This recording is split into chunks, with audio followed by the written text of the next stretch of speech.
unimaginably massive. Me saying this might trigger some people.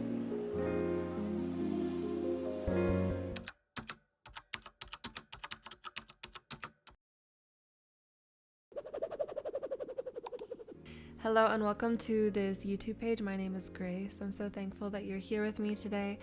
Please feel free to check out the videos that I've made before on previous topics within energy work, within sense, self-empowerment.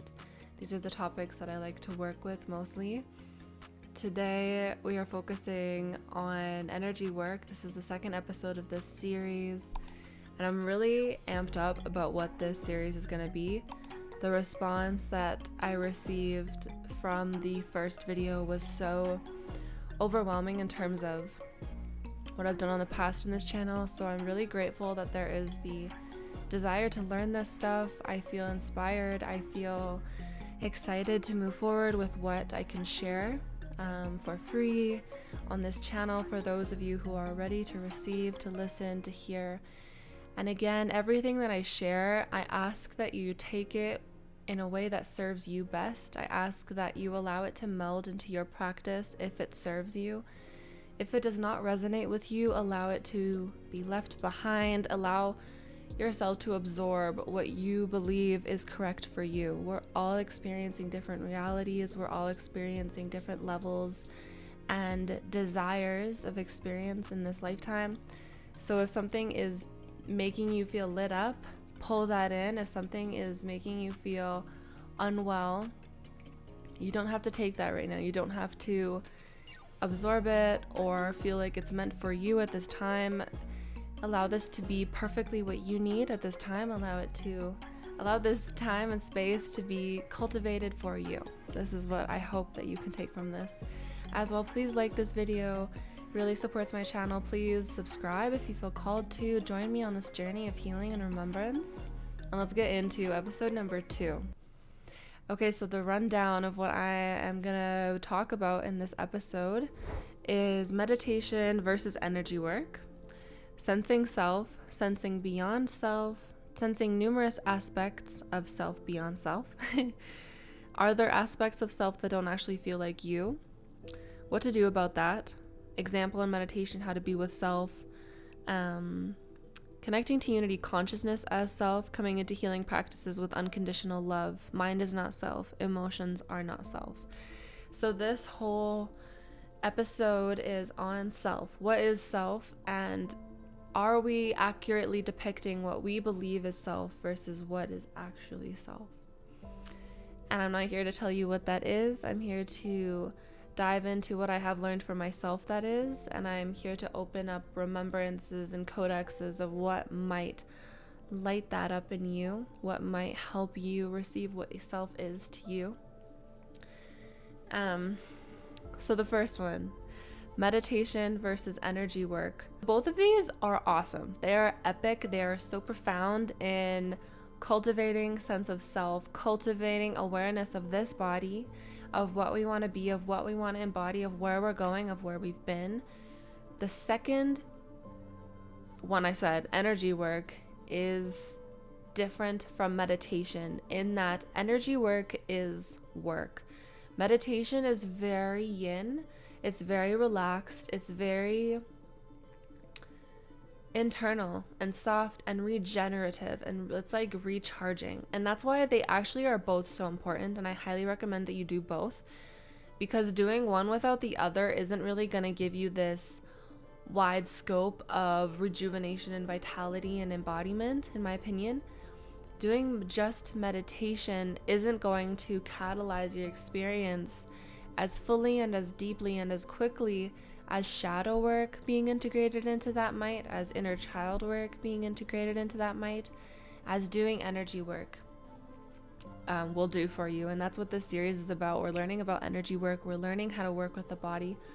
We're learning how to sense the fields. We're learning about self. That's what this one's about. So energy work is different from meditation in that you are being active in your meditation. It's not about being stillness, or it's not about being completely quiet mentally and still. It is involved in that, and that is the foundation of it. But we widen into perception, into sensing, and into inquiry.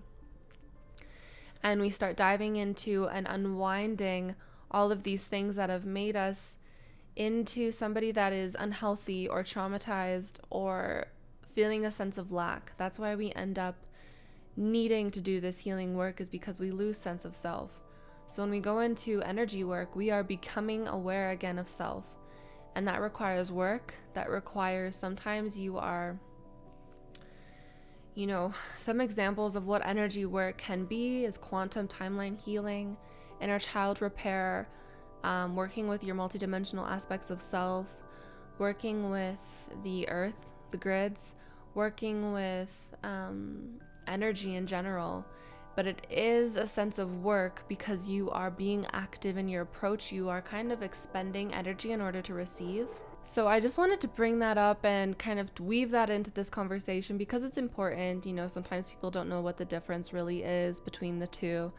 And meditation is very important. Neither are better nor worse.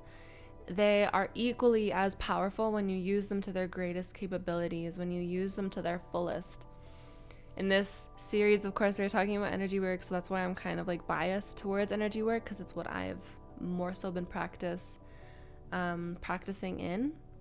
So sensing self, we did tap into this a little bit, tapping into pushing your energy outwards and feeling the space around you and feeling what that feels like. And what does it mean to really sense self? Self is this being that you are embodied in, this energy that you feel pulsing through your body. That is self. This incredible sensation of all of the senses, of beyond the senses, of your connection to God. That is self. To me, self is not your identity. It's not your belongings. It's not your super cool party tricks.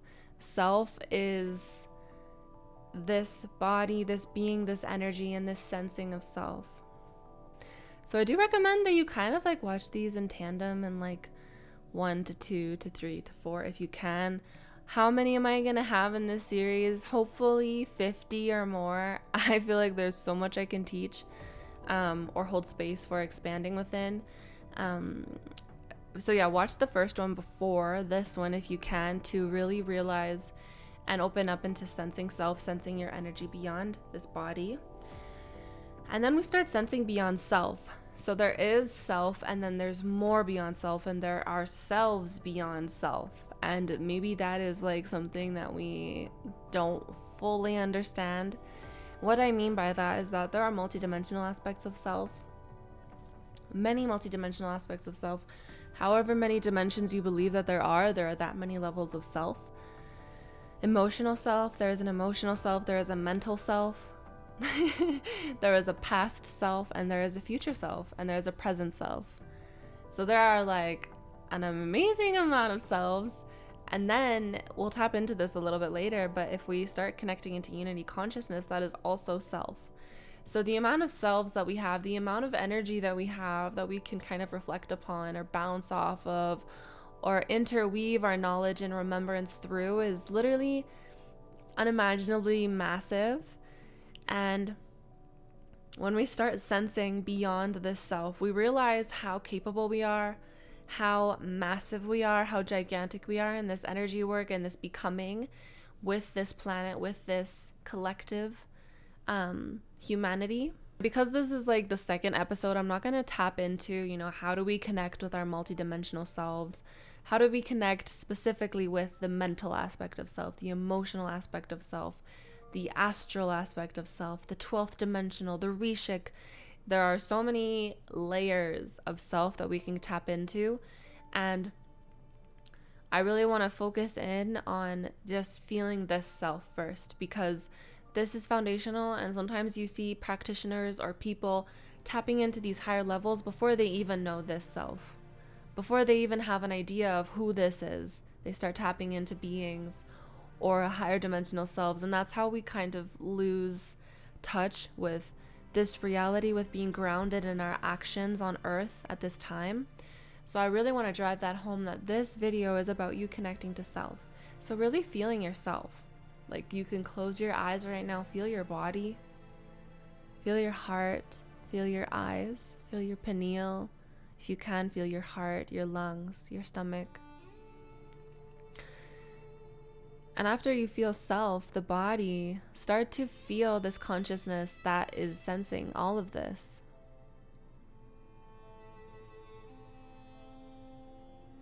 And in Buddhism, in these beautiful ancient practices, they teach that the witnesser is actually self. The witnesser that can witness that you are thinking, that you are feeling your body. The aspect of you that is watching you do that, or is aware that you are doing that, is actually self. And from that perspective, we know that this body is needing to be taken care of. The mind is not actually self. The mind thinking that it's doing something is not actually self. The body doing something is not actually self. All of these parts are pieces of the puzzle that create self, but they themselves do not identify self. That's why we can't give way too much power to the mind, or way too much power to the body, or way too much power to our emotions, because they are all tiny aspects that create this unification of self. And because these mental bodies, these emotional bodies, are limited to a frequency range where they can only perceive so much. And by that I mean, like, because the body a lot of the times is stuck in trauma, or the mind is stuck in an emotion of the past, it's hard to really sense, oh, I am capable of this, that the higher self can see fully. The body cannot perceive that yet, because the body is in a lower dimensional range. That's not me judging the body. That's not me judging the human experience. That is what it is. It cannot see as far as the higher realms can see. So once we start becoming aware of self, and that there are many different aspects of self, we can also become aware that there are things in our field, things in our life, ways that we are living that don't feel like self. They don't feel like us. They feel foreign, or like they don't belong, or like it's nails on a chalkboard. And these things get in because we are living in a society and a matrix that is not actually wanting to support our highest embodiment. It's wanting to keep us trapped. It's wanting to keep us in that chalkboard type situation where we're like, why does this keep happening? Because the more incongruence we experience in our reality, the less amount of free, liberating fluidity we experience in our fields. And that is why we are entrapped in this. There are people or beings or things, in my experience, that have tailored this society, tailored the government, tailored all of this so that we are not able to reach our full embodiment, our full and highest, greatest possibilities. But we are also in control of that. I don't want to be in the victimization of this has been done to me. No. We are here to fix that, and we are here to correct that, and that's why we have the information that we do, and that's why we have the bodies that we do, is to take action. We are here to make change. So when you notice in your field that something does not feel like you, it feels like it's an energy. We talked about energy cords in my last video. I highly recommend you check that out. If you feel that energy cord, you need to make sure that you are cutting that off. That is not you. If you are feeling, like there is a song or a belief system or an idea that is overpowering your reality, when we create commandership through our field, that I am not just these emotions, I am not just these thoughts, I am greater than this, and I can see through it, I can see clearly above and below it and within it and all around it. I can see what this is. We have a capacity to move through that with grace. And there are also, of course, situations where, like, I'm not gonna lie to you, the mental field is absolutely bananas. Like, it is so strong, it is so powerful, it is very potent in its mechanics of shifting our belief and our trust in self. It is really good at making us believe something that we don't, and convincing us over and over that that is true. That's what the mind is good at. It's good at convincing us. It's good at tricking us. It's good at trying to make us think something, because it becomes survival. It becomes something that we think we literally need in order to survive. But it's not true.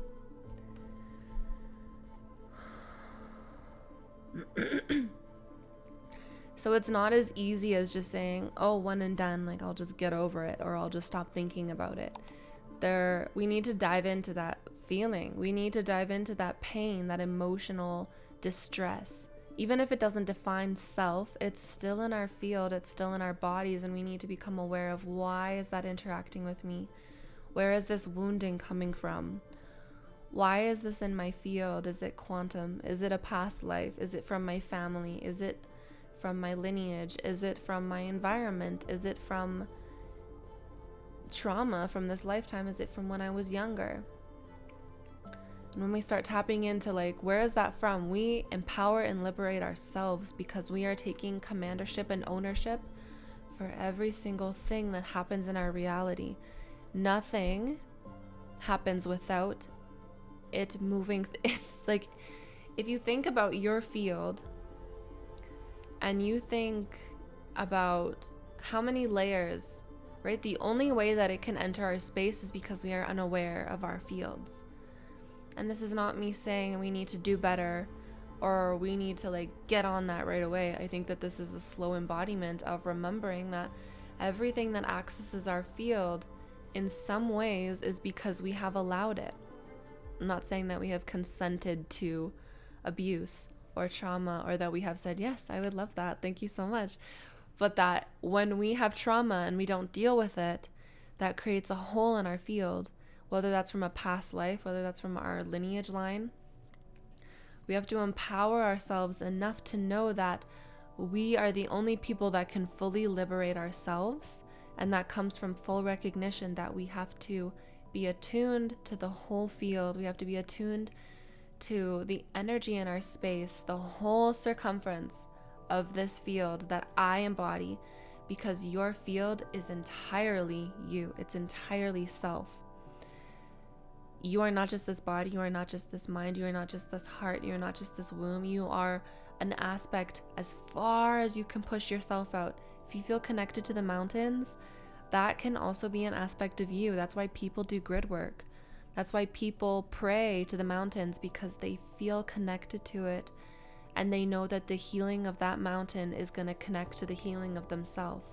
So we are connected to more than just this body, and we might be unknowingly, subconsciously allowing things into our space because we are not really penetrating all the way out into our field and feeling how deep we can go, and where we are allowing this woundedness, this fallen belief, this fallen architecture to make us unstable enough where we believe something that is not true.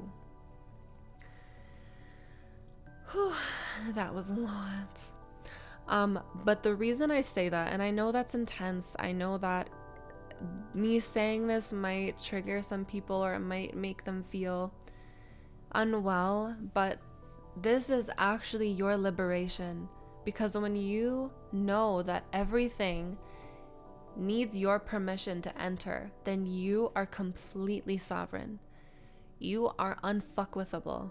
You are literally God's child, which is what you are, and we are coming back into remembrance of that. And we are reclaiming this. This is who we are. This is self. The I am is such a powerful energy, and it's in the Bible. It's probably in other religious scripts, but it basically is the I am that I am. So you are that which you are. You are that. And we have to embody this. We're ready to embody this. This is how we remember self. We remember how powerful we are, how divine we are, how creationally adept we are, how amazing we are. And we are ready to embody this. This is who we are. Okay, but like, to give you actual tools, What to do when you feel like something is not you. So commandership. So you say out loud, I do not consent to this in my field. This is not mine. I send it back to Source God. You say this out loud with your mouth, with your voice. And when you say this, you are commanding it through your field. Like in my last video, I talked about how the field responds to you. It is you. It responds to you. Your body is listening. Another way you could do it is by praying to the heart. Being and feeling like if you were in a messy kitchen and you didn't want something there, what would you do about it? You would clean it up. You would put it in the garbage can. You would take it out of your space. You would clean up. That's what we have to do with our fields when we feel like something is not ours. We need to sit down, take an assessment. Okay, this is what it looks like right now. And start taking action. Breathe through it. Say, I understand that this conversation I had earlier this day was uncomfortable. I forgive myself. I forgive that person. Or if you are not ready to forgive that person, you dive into what you need to create space for yourself to get rid of that. You don't need to hold on to that. We do not need to hold on to all of this trauma or pain or intensity that sits in our field like this, creating so much weight and heaviness that we have to carry with us day to day to day.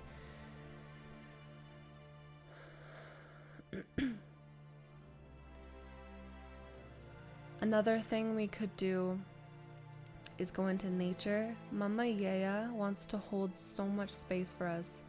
It is unbelievable the amount of love that she has for us. If you go into nature and you ground your feet, you can literally push that density and command it, push it out, breathe through it. Once you start becoming aware of the space, you become aware of that density, that weight in your field. Where is it?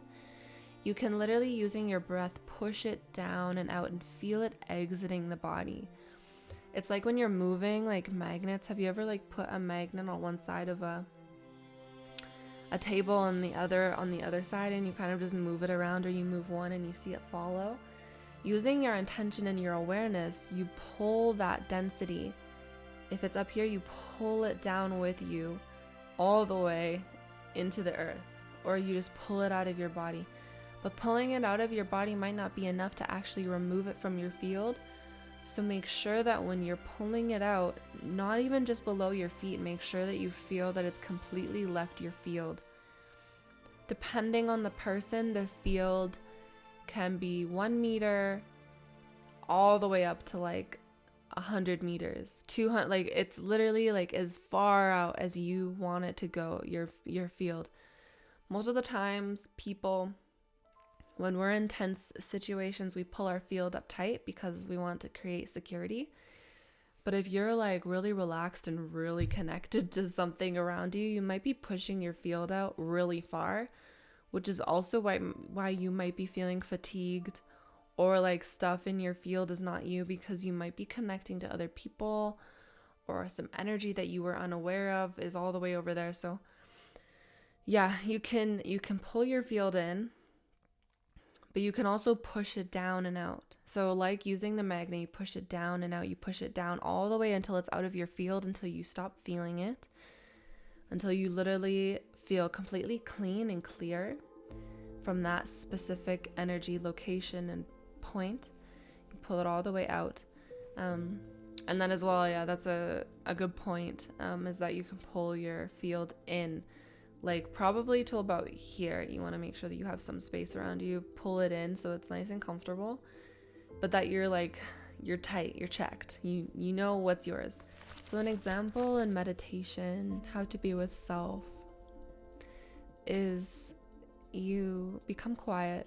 I always recommend, and I suggest that people make it ceremonial. If you feel called to, put on music, get underneath a blanket, pull out any crystals you have, a symbol, maybe a cross, maybe a Buddha, maybe something else that is important to you, and you keep it with you, and you can pray. This is how you can be with self. You can pray, you can just become quiet and meditate, or you can become aware of self and practice being aware of self by doing body scans.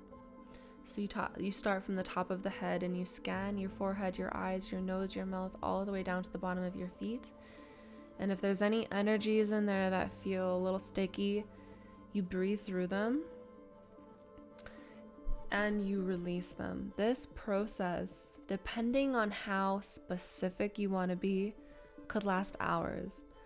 Like if you went through a body scan and you found something in your eyebrow, and then you found something in your eye, and then you found something in your cheek, and then you found something in your jaw, and then you found something in the back of your head, then you found something above your ear, and then you found something in your brain, like, and then like you're just on the head, like this can take a really long time. So you don't need to be nitpicky, like trying to get everything all at once. That's not the point of this. The point is to really just be aware of what is priority. That's one thing my teachers talk about all the time, is that you can say, I ask for the highest priority. What is my body needing to have released at this time? And when we tune into self, a lot of the time it is that we are needing a release. We're needing something to be purged out or cleaned, because that is how we make space, and that is how we experience more joy, as we make space for this embodiment to come through. So you can do a body scan, you can really get into feeling the body fully. You can also do yoga, you can do spinal movements, you can tap. I went through some specific tools last time, and if some people are wanting like a structured form of how to be with self in meditation, like a starting point, it's really beautiful and powerful to make your meditations as fluid as possible, because the body will inform you of what you need. And I actually find when you go into meditation without a plan, that really powerful things happen. When we try to structure it and make our mind and ego involved, it can sometimes take away from the experience. But just for like the sake of giving people a structure and an understanding of what it would be like to have this experience, how to be with self in meditation and inside of energy work. So what I would do is I would enter into ceremony, get some music playing, get a blanket, sit down, and close your eyes and start tuning into self. The first thing I tune into is my hara line, or my spinal column. So I tune into center. They say that the core of your being is just below your rib cage. That little kind of hollow point below your rib cage is your center point. So a lot of the times I start in the core, and then I feel self, and I literally just quiet my mind completely, and I feel self. And then once I do that, something will come up. A thought or a pain or a situation, something that my mind is wanting me to move through or understand. And then the session begins. You start feeling, okay, what am I feeling? You start noticing. You can do a body scan. What am I feeling? The overall and the overarching emotions that we want to start imprinting into our meditations is love, acceptance. Because when we feel secure enough in that love and that acceptance, when we feel that energy and that charge in the field, more pain can come up to liberate us. More sticky mud, more sludge can come out of the crevices, the cracks, and start to bubble up to be felt and seen, to liberate us. So how I start is I come into love, I come into seeing, I come into witnessing. I notice if there's anything that needs to be felt. A lot of the times I will connect to my angelic team, as my higher self, my galactic team, my Rishik self, and I'll see if there's any codes in my field that want to come in. I'll see if there's any weavings that want to come in. I'll see if there's any remembrances. In my processing at this point in time, I'm focused on just receiving what my field wants me to receive. So if that's an activation, if that's a code, if that's a geometry, if that's a remembrance, if that's healing some part of my past, some part of my body.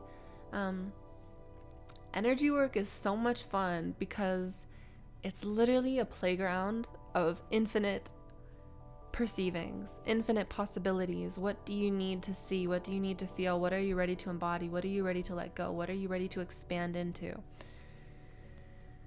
And some days, meditation for me is literally just curling up in a ball and putting on a guided meditation. Some days, meditation for me is doing Vipassana. Some days, meditation turns into a nap. Really just depends what you're moving through at this time. But that would be like a semi-structured idea of what you can do to start sitting down with yourself and allowing that playground, that multidimensional and also physically present awareness practice. That is where it can start. So when you are speaking or feeling self, when you're meditating and you are acknowledging self and you are becoming aware of new aspects, it's really powerful. If you're struggling to like conduct your energy, or you're struggling to stay present, your mind is kind of going all over the place, it's very powerful to speak out loud, to really conduct as if you were doing and recording it, as if you were with people that kind of are like wanting you to stay present. When we do that, we have a different, like the mind doesn't feel as relaxed and in overdrive to take over the session or over the moment. So when you speak out loud, you can literally say, connecting to myself, connecting to my heart, opening my field, connecting to my angelic, galactic, higher self versions of self, connecting to the one true living God, feeling my body. Okay, now we're going to do a body scan, feeling the top of my head, and letting go. Letting go. Feeling the pineal, the eyebrows. You can literally just go down your whole body and literally just speak the whole thing out loud. Like every single step you are taking, speak it out loud. If you feel called to, if you feel like your mind is kind of wandering, that's a very powerful way to reorient yourself inside of this present moment and what you are wanting to do. As well, becoming curious, being curious with self, being curious of what you're experiencing. We're not here to judge. That is a very key pinpoint thing I want to drive home right now. We're not here to judge self. We're not here to point the finger and be like, what are you doing? Why are you still in the same spot you were last time I left you? We're not here to judge. We're not here to persecute. We're not here to become angry at self. We're literally here for the exact opposite, because we experience that every day. Why would we want to pull that into our sacred space? We're not here to judge ourselves. We're not here to feel limited. We're here to nourish self. We're here to relax and to let the self know that we love you, and we're curious. What are you going through? Okay, why is this still here? It's okay, but why? Why is it stuck here? Where did it come from? How can I process this? And then in the latter half of this video, I'm going to talk a little bit about Joe Dispenza, because I've been tapping into his stuff a little bit recently, and it is very quantum. It is very powerful, but we can start inspiring the possibilities of self. This is the quantum and the alchemists that we are on this earth. We are here to embody that which it is that we believe we are. It's not about mentally believing that we are it. It's about what does God want me to be, and how can I be my greatest self? What am I capable of? What is my service, and what am I limiting myself to mentally, emotionally? What can I expand myself into? That is the possibility of self. The possibilities are endless. What do you believe that you are worthy of? What do you believe you can do? Meditations like that light me the hell up. They I got so lit the other night. I was meditating and I was practicing this, and I was literally on cloud 9. And when we do that, we are reminding the body that it is safe. We are reminding the body of its capabilities, because the body trains itself to the mind, and the mind trains itself to the body, and they become these codependent, trauma bonded aspects of self. They're not connected to God's source and the possibilities and the potentialities of what God wants us to be, they're stuck in that person yelled at me and that person abandoned me, and I'm so upset about it still. 20 years later, I'm so upset about it. So we can start like rewiring. That is what energy work is as well. That's what inner child work is. That is what meditation is that we are rewiring this perception of self. I'll talk about that a little bit deeper in the next couple minutes.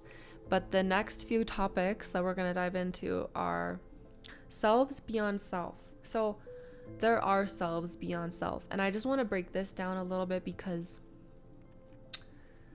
it might be confusing to perceive that initially, that there are selves beyond self. So let's define self. What is self? So self is how we identify. I am blank. My job is blank. My interests are blank. My favorite color is blank. We might say, okay, that's self. That's who I am. But from an energetic standpoint, we could say self is this vessel, this auric field, this light body field, and that is self. This is who I am.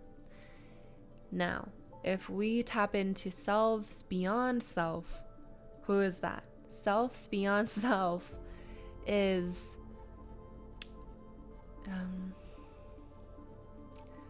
it's literally like if you think that one tree is a tree, but a group of trees is a forest. So it's almost like renaming self as self. Like a tree is a forest and you are a forest of self. I'm not on shrooms right now, okay? This is unity consciousness. So you are the same as your multidimensional self. You are the same as your mental body self. You are the same as your emotional body self. It's like how people say, should we merge all the chakras together? Should they be one chakra? And then, like, whatever you think about that doesn't really matter. What I'm saying is that, like, it's the same thing because all of these bodies are self. Your ancestry is a part of you. It's a part of self. You could say that your family line is one being, is one entity. And maybe for some people that's like gross. Do not even put that in my space. I'm not saying it defines you. I'm saying that you are that big. You are that like massive and powerful. And this is not even an ego trip. So funny within like the spiritual community. Like I'm checking myself everywhere because there are so many nuances to like how we can perceive, and I understand so deeply that people want to make sure that they're not hearing bullshit. And everything that I'm saying, like, it does not have to be for you. But I know that there are so many ways to like misinterpret things. That's why I'm kind of checking myself. So yeah, like you, there, on Ascension glossaries, there is this concept of the monadic family, the monadic bodies, and the monadic grouping is basically like your soul family, and it's like many, many different aspects of you, but they're all you.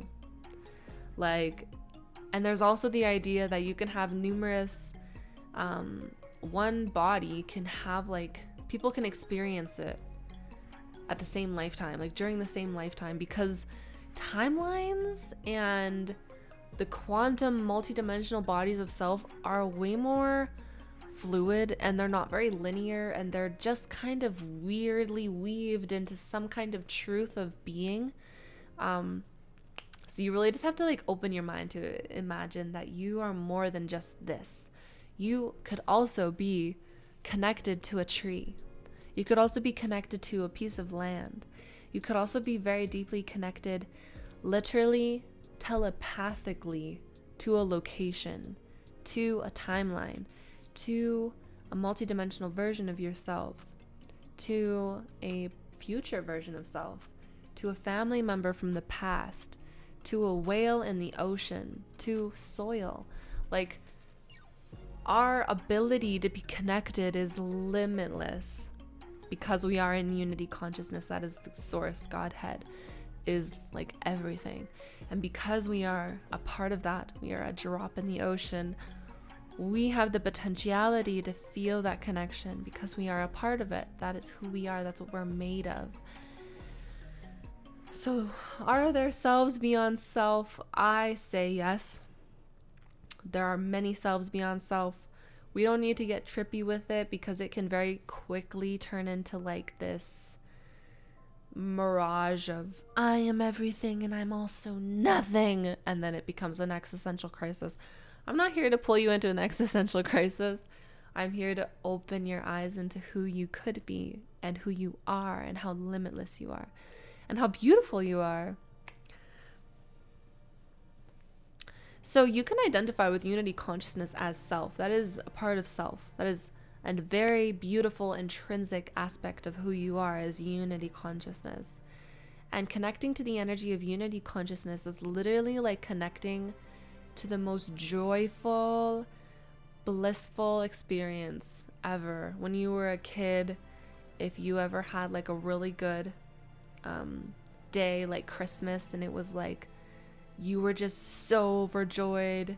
Maybe you were gonna get a truck, like a toy truck, and you were gonna put it outside with your friends, and you were gonna play trucks with your friends, and then you were gonna have the best dinner ever.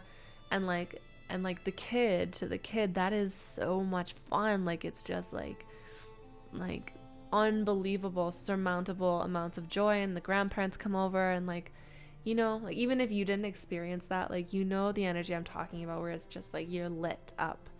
And kids experience that so much. But that's what unity consciousness feels like.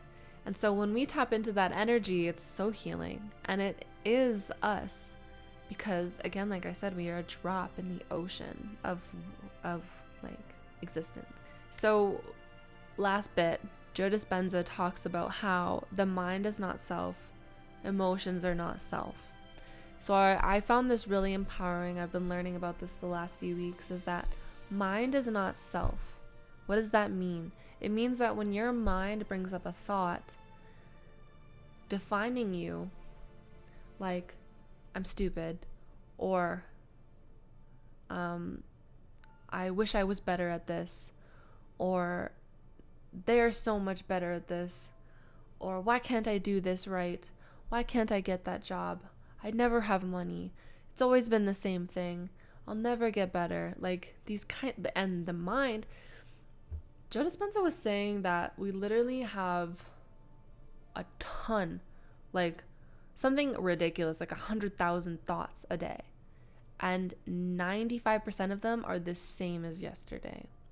So when you think about that, you realize that you are literally a product of your mind telling you the same thing every single day.